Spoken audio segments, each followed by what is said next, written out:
Hi!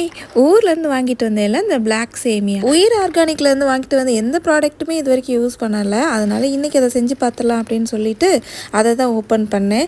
Normal சேமியா அதில் வந்து இன்ஸ்ட்ரக்ஷன்லாம் ஒன்றும் இல்லை. அதனால் அவங்கள்ட்ட கேட்டப்போ இந்த நார்மல் சேமியா எப்படி பண்ணுவீங்களோ அப்படியே செய்யுங்க அப்படின்னாங்க.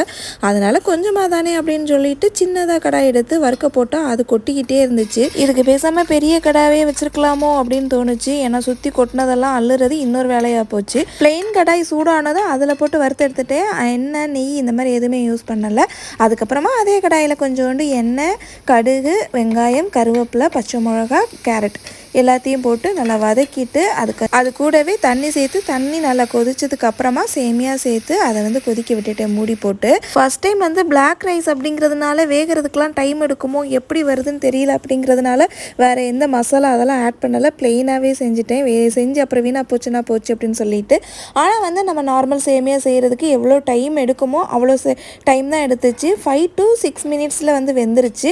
நான் ஓப்பன் பண்ணி பார்க்கும்போது லைட்டாக தண்ணி இருந்துச்சு. அதனால் லோ ஃப்ளேமில் வச்சுட்டு மறுபடியும் ஒரு 2 நிமிஷம் தான் மூடி போட்டேன். சூப்பராக பிளாக் ரைஸ் சேமியா ரெடி ஆயிடுச்சு.